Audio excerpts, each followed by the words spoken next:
Okay, we're out here with our Argentine and 43 Spanish, and I went and tricked out my bullets,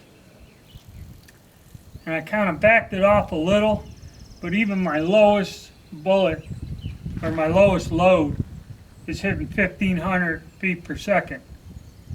So I may just do the two that I have and have to call it quits, because let me see how hot this is, because this is fairly hot. But the accuracy, I can tell right away, is a lot better.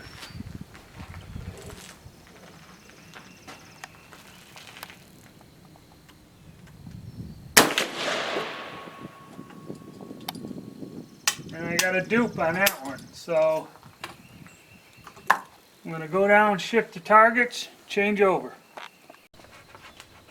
First one in the accuracy department at 50 yards, so big difference right off the bat already.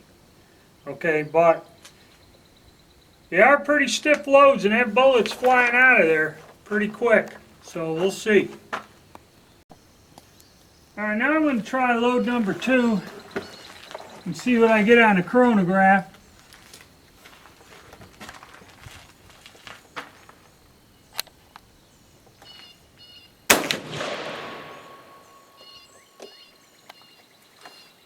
$15.30, not horrible, but it's getting a little, no signs of high pressure. But this gun, you know you're shooting it now.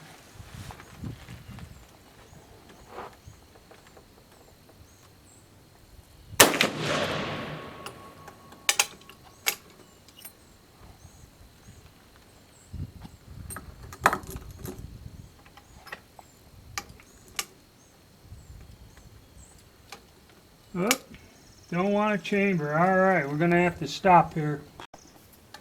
Alright, with this thing here, whenever you use an oversized bullet, running into a problem, and you can see where it's catching in the chamber. It's real tight. It won't chamber. So we're pushing. I mean, the results are better, but we're kind of pushing it because we could be building up pressure for having the chamber kind of too tight there. But if they go in somewhat freely, like that one, this is what you got to look out for. Let me see the other one in this load. Yeah, they're a little bit on the tight side. So, yeah, you can see it where it's dragging on the chamber. I was kind of afraid of that. I might just fire these couple other rounds and then call it a day, and then we're going to have to make some adjustments. But really, speed-wise, it ain't much different. I like to see that. So it's something we have to look into. Let me try another one.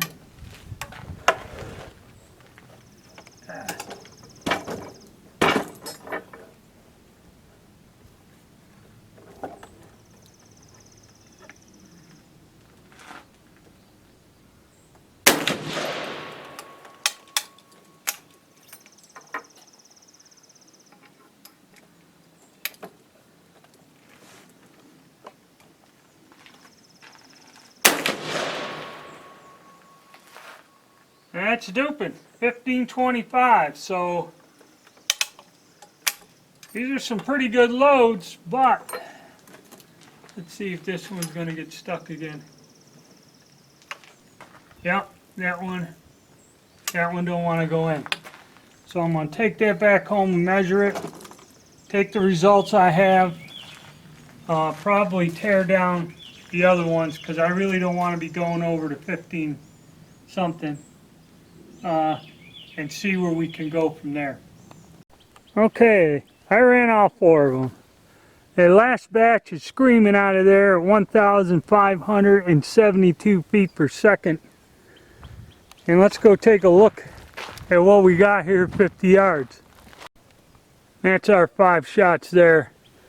The one before it was half a grain lighter, more of a jagged hole, but we'll review the targets and the velocity. How safe this load is, I don't know. But I mean, that thing's whistling out of there. And that Argentine's got a bigger barrel shank than that on it, so I wasn't too worried. No signs of high pressure, but when you shoot that, you know it. It drives that rifle right into your shoulder. So that's the end of my experimentation, but basically that's what I'm looking to achieve. Okay, for those of you who have been following my videos on the 43 Spanish, what I do is I have 2 Remington rolling blocks in that caliber. Now, I did some work. The Argentine is in outstanding shape with a perfect bore. Okay, the other one I got, the other generic Remington, as we call them, that has some problems with the bore. Some rust spots and that in there. So what I did is I first went with Lyman makes a bullet supposedly for the 43 Spanish, 370 grain bullet. When I fired this bullet, I had trouble with the neck tension. In other words, the bullet was too small of a diameter. It was the correct bullet. The neck tension wasn't there.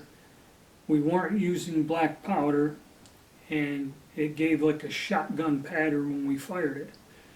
So the only other recourse, kind of a quick fix to trick it out, is I took Lyman's 43 Mauser bullet, which instead of a about 429 or 439 diameter for the 43 Spanish, the Mauser is a 446, which when I size it down to 443, 442, you know, you're a couple thousandths over the groove diameter on the 43 Spanish. The bullet is 20 grains lighter.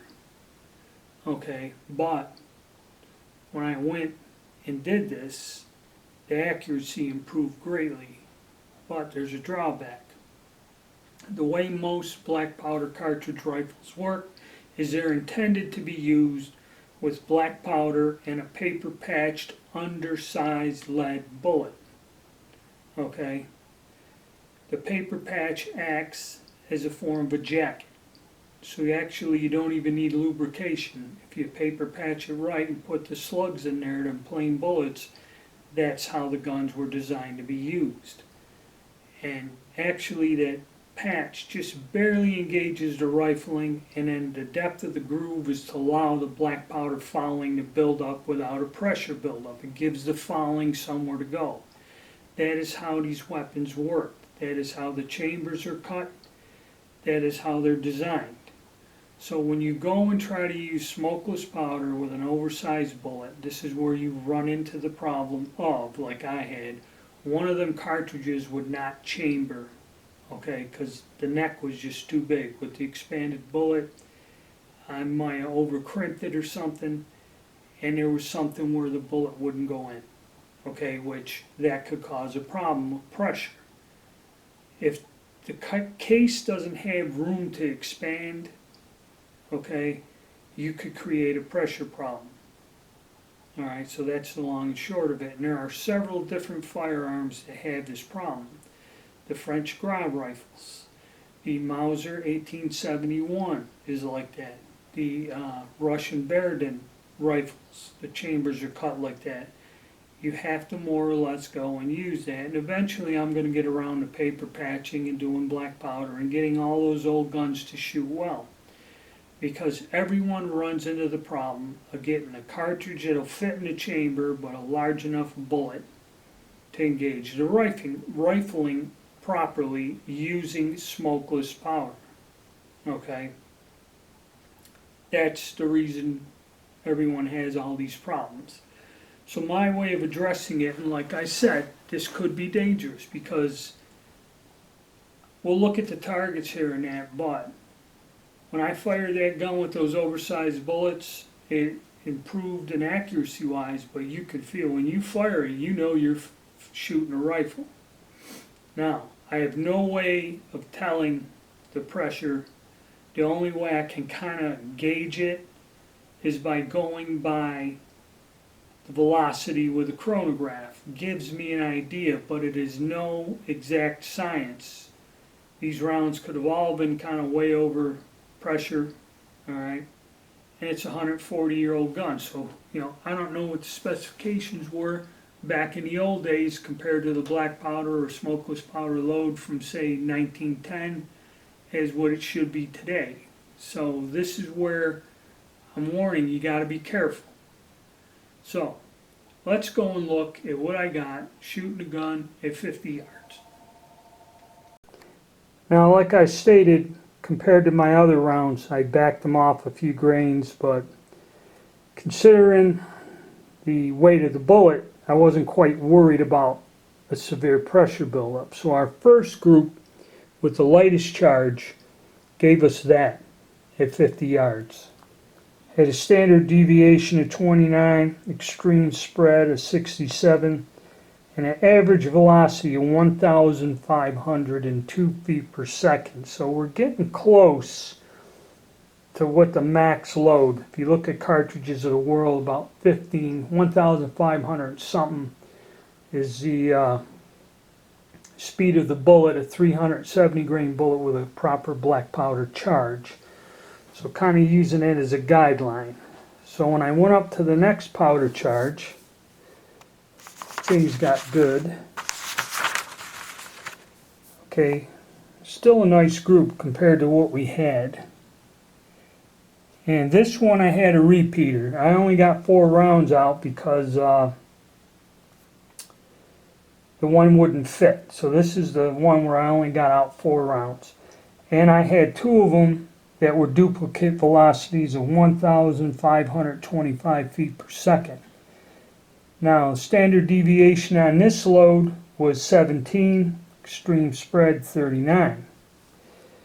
So now when I went up to the next load here, this is where it gets interesting. That is 3 bullets in the same hole and then 2 touching here. So this may be the load to go with. Now this one has an average of 1,548, 1,000 say 550. Standard deviation of 15, extreme spread of 43. And I did not get any duplicate velocities on this, but this was the best group out of the bunch. 3, 4, 5. I mean, can't beat that. Now I go to the max. Now this is the group I got here, which is not to sneeze at, but numbers wise, this is what gave me the best supposedly chronograph numbers. I have a standard deviation of 8. I have an extreme spread of 20. I had 2 duplicate 1,577 feet per second. The average is 1,569 or 70, so that's about where it is. A little on the hot side, but not horrible. Okay, kind of going to the high end. But the numbers look good, and the group improved a whole hell of a lot. So I kind of don't recommend you trying this unless you are 100% sure. I cannot guarantee the safety of doing this, but as you see, our groups have vastly improved doing this. You might have to take a little bit of time and check your case, your neck thickness on the cases. I may have to thin the brass either by reaming it or machining the outside to give me room for expansion to do this.